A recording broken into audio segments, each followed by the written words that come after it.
What's up, everybody? Welcome to another episode of After Credits. I'm Barnyard. That's Nate, and that's Brittany. Oh, don't you insult me. And we're here talking about the new film, Ladybird, directed by my friend Greta Gerwig. What? Did I tell you I met Greta Gerwig at a screening? It was... Was it for Morris from America? No, it was 2 years ago. It was for Mistress America, the movie she did with Noah Baumbach. This is a coming-of-age tale starring Saoirse Ronan as a girl named, well, she calls herself, her name is Christine. She calls herself Ladybird, and she's just this Catholic girl living in Sacramento. There's lots of semi-famous people in here. Laurie Metcalf. How do you say her last name? Metcalf. Lucas Hedges from Manchester by the Sea's in here. Timothy Chalamet's in here. Beanie Feldstein. The Mr. Bono from Fences. Yeah, Stephen McKinley Henderson, I think is his name. Stephen Henderson, yeah. Yeah. What did you think of this movie, Brittany? I enjoyed it. I thought it was a pleasant coming-of-age movie that the 18-year-old in all of us can relate to. This is a movie that made me laugh out loud multiple times. It's with a character I very much enjoy. Writing I enjoy. Editing, which made me laugh, which means it's well done. And I don't really have too many bad things to say about it. I had a very, very pleasant, happy time. Well, I'm glad you liked this movie. I'm going to disagree with you. I did not think this movie was very good. I think it was really great. I loved this movie. Oh, don't you sit there and try to pull a fucking errand on me when you're sitting there laughing your ass off at every fucking Jew in the background. Everything about this movie, like, it's appealed to, like, the 2002 humor. It appealed to, like, the Catholic humor. It appealed to the fact, like, I knew, like, every person in this movie is somebody I knew in high school. Oh, yeah. And it maybe because it was, like, just, like, 2 years ago, but, like, I remember, like, all these different, like, people, and it didn't feel like stereotypes. There's always a worry with indie comedies that it's just gonna become, like, this is my life story. Here you go. Greta Gerwig did such a great job with directing this movie, because I feel like not most times, but a lot of times when actors become directors, it becomes so focused on performance, but I was really impressed with the technical side of it, just the flow of the movie. Saoirse Ronan is great. I think it's the best performance I've ever seen from her. Yeah. I mean, I love Brooklyn, I love Grand Budapest Hotel, but, like, she's on fire here. It definitely feels autobiographical. Just because some of the silent notes, this is definitely a coming-of-age movie from someone who is thinking about their life as a teenager and also has the emotional maturity to be able to reflect upon that. And so this movie does this great balance with the mother-daughter story. This movie's getting great reviews, but I was like, you know, I don't know if this is going to be for me. I was, like, genuinely surprised by how much I enjoyed this. If you sold this well, this could be a real big crowd pleaser. I'm talking, like, 16 Candles type crowd pleaser. I really do think so, because the movie's about this kind of spunky teenager. I mean, this is the movie that we've seen billions of times, but like you said, the victory here is in the details. You compared it to Edge of 17. I liked this more than Edge of 17. I like this more than Edge of 17. I liked Edge of 17 a lot. I think it's partially I like Saoirse Ronan's performance a lot more than Haley Steinfeld's. I mean, Haley Steinfeld was good, and I mean, the character was good, but I just enjoyed Saoirse Ronan more. I just think that Edge of 17 I think is a really good movie. This one just had the tiniest boost of, it just kept me laughing harder. Yeah. The emotions got to me better. I think the script's just that much. But, you know, the difference between something like Edge of 17, Morris from America, this movie. Me and Earl and the Dying Girl. I love that movie. Okay, Fuck you. Fine. Perks of Being a Wallflower. Although, like, coming-of-age movies that we've been getting, I think we've been getting really good ones. Yeah. And it's because people are realizing that coming-of-age stories, all you really have to do is like the main character. Yeah. You can relate to them even if you don't share their experiences. And I really like this kind of boom of coming-of-age stories we got. The setting of 2002 was nice. I feel like if it was today, it'd be everybody just like, we're on our phones and we're like dealing with. But there's always going to be that. You know that when in 20 years there's going to be this up and coming director talking about 2015. It's that nostalgia that helps kind of set in the place and kind of guide people in. I think the setting worked, but it didn't, like, it didn't lean. It's not like, you know, they're gonna go see like Signs on a date or something. Yeah, but they had like Crimea River blaring in the background. Fuck. Because, you know, you're Justin Timberlake obsession. Yes. Another thing about this movie that I kept getting like weird vibes about relates to you. How close is this, out of all the stories you've told me about your life, how close is this to your teenage years? I mean, I'm not Catholic. It was relatable. I'm sitting there. There are parts in this movie, based on stories you've told me about your life, I'm like, this is so Brittany. Like, she is my wife. Although her wanting to go to New York is me wanting to get away from the East Coast. So that was... Oh, you lived in the East Coast? I was born in Jersey. I lived in New Hampshire for 5 years. I'm so sorry. I know, it sucks. Part of it is religion, I think. Her hometown hatred was... Oh, yeah. Yeah, like, this is a movie where you, like, grow up, you hate your hometown, you want to move to college because you, like... I don't know why she wanted to go to the East Coast so bad, other than she just... environment. I think that's it. You just want a different environment, and you just want to get out of here. Can I talk about something? Alright, so obviously I did not relate to this movie as much as you, but there was one specific aspect that we both noticed, which was fucking Timothy Chalamet is Nate. Is Nate. Like, is that the Call Me By Your Name kid? Yeah, and he's also... Oh my god! He's also in Interstellar. He's McConaughey's son. Wow, that's some range, man. Given the Call Me By Your Name trailer we got before this and showing this, I'm assuming he has 2 movies where he ejaculates early. Oh my god! Like, he's like smoking a cigarette and he's like, I don't like contributing to the economy. Did you notice he's reading Howard Zinn's, like, the history of the United States? Yeah. I was like, shut the fuck up! Get the fuck out of here! With coming of age movies that have grown up from the 80s with all the stereotypes, I like that we get stereotypes, but we also get some development underneath them. Because... fuck it. Nate is not just the California douchebag. There are moments when he is kind of being tender and being a real human being. Yeah. It's not just the facade you put on. Yeah, that was like, I think what elevated this is because, like, there wasn't any character that's like, oh, that's the bully. I mean, there were, but there's like, there's more depth to it. Like, oh, there's the fat best friend, but you know, there's complexity there. Yeah. And it's like, oh, there's... I mean, the whole movie's about that. The title itself, Ladybird, you know, half of the movie is Saoirse Ronan as Ladybird, half of it is her as Christine. It's just the facade we want to create for ourselves, but also we have to respect where we came from, nature, nurture, that kind of bullshit. If you don't want to know anything about this movie, scroll the time code right here, get our final thoughts and scores out of 6 Strelas. But, I mean...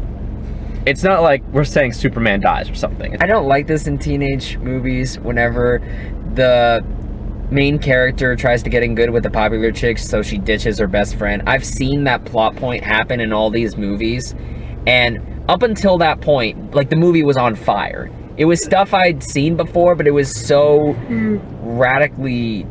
it felt fresh because the character was fresh and the writing was fresh and the editing. And when that plot point that I've seen a billion times comes in, it kind of grinds the movie a bit. Whenever the movie would kind of slow down to do stuff like that, I was like, you can kind of... is there a better way to go about this? What do you think about Gay? Lucas Hedges. Gay Lucas Hedges? I feel like some of it was cut out. I feel like they were gonna do more with that plot line. See, so did I. I think that you could have done that, but it's so focused on, like, her story that they didn't need it. And it was like, he's a theater kid, makes sense. And then, like, that moment where he meets her at the restaurant, that was, like, genuinely, like, really sweet. They start dating, and it's her first big love and her first kiss, and they name a star. They name the star Bruce. That scene made me, like, cringe a little bit. See, that's the best part about this movie. That's what I was gonna say. I mean, teenage love is stupid and awkward and weird, and nobody wants to look at it close up, so it was accurate, but this movie is, like, beautifully cringy. Like, there were so many parts I was like, oh no, what's gonna happen? This is gonna get... it never got to that point where it was... You remember that point in the movie? They were laying in the grass right before they're about to name the star, and then she's like, you know you can touch my boobs, right? And he goes, no, I respect you too much. I'm like, did we both laugh because that's a line we said in high school? Wait, but he's gay, so that makes sense. Yeah, that was like when That's it's like a little foreshadowing. it's like, oh my god, it's like a Shyamalan. Actually, I didn't realize that either. Yeah, wow. Because that line is definitely something like teenage Daniel has said. God, go away because from I'm me. stupid. I thought it was. Yes. But that's the thing. It's dialogue that's accurate. 'Cause we're all stupid. I didn't think it was like a gay thing. I thought it was just like he's like a Catholic prude. But then like looking back at it, it's like, oh shit. Yeah, that's actually a really good sense of portion. Good job, Brittany. Did I get the gold star? Yes. You get a cookie. Oh, I'd rather have a cookie. Well, this movie was just wholesome, nostalgic cuteness. But See, like, we say wholesome, but then this movie, I will coin this. Y'all indie critics said that The Big Sick had the best 9/11 joke ever made. This has the best abortion joke Oh my ever God. fucking Yes. made. That not was many things make me laugh out loud, but that scene had me going. the fucking scene where they have like an anti-abortion speaker at the school, and then she calls Ladybird out. I also like this kind of acting choice too. Is that she's like, hey, excuse me, what was that? And you can tell Saoirse Ronan wants to hesitate, because it's like, you talk all big and bad when you're in high school with your peers, but when you're confronted with it, you're just like, oh shit. Like that back it that up. whole thing reminded me of like going to like assemblies in high school or whatever, and like saying things under your breath, and it's like, oh, I would never say that out loud, but Right. like, it's like, yeah, But then she does say it out loud, yeah. and she's like, well, look, maybe if your mom would have had the abortion, we wouldn't be stuck here listening to your speech. She called and- it stupid speech or boring speech. Dude, I don't care. That shit's hilarious. Yeah. Balls. That is fucking dark, and I like it. What'd you guys think of her mother's character? I love I it. can't decide Yeah. if I like her or not. I mean, obviously, like as an actress and whatnot, and how she was playing her role, I loved it. But like Yeah. character-wise, The can't tell if I hated her for being an absolute cunt to her daughter, or if she was just helplessly trying to give her daughter tough love that she very much needed. Which makes her a good mother, but I liked it. I liked their dynamic. she got accepted into the school, and then her mother just completely gave her the cold shoulder for days. Like, you could That's what I'm also saying. see like the internal struggle going on with her mother about like she's so happy for her daughter, but she loves her daughter too much to let her go. The movie has this great bookend where it's the mom driving through San Francisco, and then it's the daughter driving through San Francisco. When I saw the mom driving through Sacramento, sorry, I thought that was her kind of like longing for what she could have. It's kind of like you're driving in this town of dreams, and when you're driving, you can kind of let your mind wander and be fantasy, and that's why it makes a hard cut to her home life, because bam, you're at reality real quick. And so I think part of it is jealousy.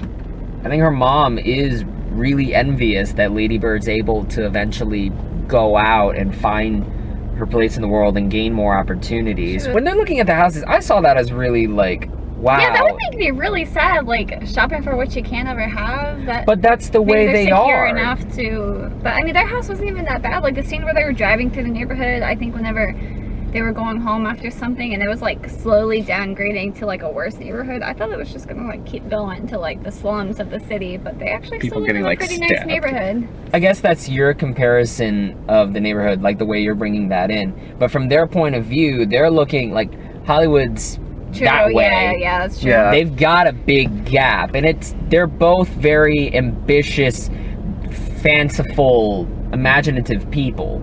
Yeah. So they definitely want more. I and love- the fact that Ladybird's getting more is creating that conflict. I love the moments when they like come together though. Like that, like I do just too. like the little moments, like when they both love the dress in the shop. Like That was great. like they're fighting. It's a conflict, and then they find The something they have in Thanksgiving common. dress. yes. Yes. Okay. Or like the scene in the beginning when they're both listening to the Grapes of Wrath, and then when the audiobook is over, they're just like, Yeah. like they're both emotionally stricken by that, but then they go back to fighting. That's just kind of the Kind dynamic. of shows that they have and even though their relationship's a little bit rocky, it's still secure. Yeah. Also, I thought that the end, like, the mom just was so overwhelmed. Even you can see it in the stack of letters she wrote. Okay, She that just scene made me isn't. emotional. Yeah, I like won't even lie. she isn't able to fully get the words out, but you know the emotion's there. And is Laurie Metcalf the mother? Yes. Okay, Laurie Metcalf is such a strong actress that you can see it. I That think she's gonna win the Oscar. for supporting actress. I mean, if she got nominated, that'd be cool. Because I think she'll she's definitely get really, nominated. really great in this movie. this is sort of what you wish 13 had been. You know what? Yeah. Mm-hmm. If 13 is like my rock bottom end of like coming of age bullshit, and Edge of 17 dealt with some of the mother dynamic too, but it was a different dynamic. I like this one because I do believe that we are different shades of our parents. Yeah. And that's where the conflicts lie. I think this more lies in with my experience and with what I've heard most people's experiences. Yeah, this one was are a out lot to be. more broad. Yeah, I cannot speak. Damn it. Broadly relatable. Yeah. Welcome to our non-discussion, whatever. We're talking about Ladybird. We're giving our scores out of 6. Welcome to the weak sauce section. If you don't want the hard facts. I was really happy with this movie. There are a couple pits in there, so I'm not going full 6. I'm going 5.5. If you have a theater that's near you and you want something for your teenager, please, by the love of God, we said this last year for Edge of 17. Yeah. Watch this shit, man. This is better entertainment for your teenagers than half of the bullshit that's Is this our PG-13? Oh, this is so R, dude. She says fuck millions of times in the movie. They showed dick. Brittany. Kind of with Daniel on this. There were a few parts where it just kind of slowed down a bit too much. And then I started asking about what time it is and if the movie's going to end soon. I had a blast watching this movie. The acting was incredible. It was relatable. And it felt like they wrote the roles for the actors instead of the other way around. So there was a lot of reality and depth. Well, there was that one tidbit of trivia at the beginning of the movie where it said that Greta Gerwig waited 6 months for Saoirse Ronan to finish production. It felt really genuine and heartfelt and raunchy, but like in a coming of age way that we all can relate to growing up. I think I'd give it a 5.5 as well. Quick question. Are we going noms for Greta Gerwig as well? Screenplay, absolutely. Director, I could see it. I could see it too. I think the total package is very strong. I think she could even win the screenplay. Like, I mean... Is it original? Yeah. What's that? What's that over there? A person? What's that over there? It's 6 stars! I love this movie. I'm giving it 6 out of 6 stars. I knew he was gonna pull that the second time. It's a bird, it's a plane, it's 6 stars! No, this... Is that your motorboat technique? Oh god. I was genuinely surprised by how much I enjoyed it. It was really sincere. It was really, really funny. The performances are great. Makes you fall in love with Saoirse Ronan. I mean, if you weren't already. If you weren't already. I would go see this movie again. So would I. I want to see this movie and it's a movie that I could recommend to like friends. I could recommend this to like my mom. Yeah, there's something for everybody to relate yeah, to in this I think movie. there's something for everybody in this movie. Even though there's not like explosions and Harrison Ford, like this is worth like the theatrical experience. Like go see this in the theater. It's great. So yeah, if you like this video, go ahead and like the button below. The also, like button. Subscribe if you want to be the first to find out when new shit comes out. Comment below. Let us know what you think about the movie. If you've seen it, let us know if you want to watch it. And also, we got Facebook, Twitter, and Instagram. I've got a blog. Bullshit there. liammgalhund.wordpress.com where I review movies. Our buddy Noah is the Cinema Geek on Instagram. Check him out there. Next up, we're going to be reviewing 3 billboards outside Ebbing, Missouri. I keep screwing that up. I was about to say, you keep imagining like this is like a Fallout vault where they're all like having billboards and shit. Part 2 of our double feature. Yeah, I'm hoping that this is like Birdman Whiplash style, where I see 2 of the best movies of the year. So far, we're 1 for 2. Yeah. Alright, Chili's. The time will come, one day you'll see when we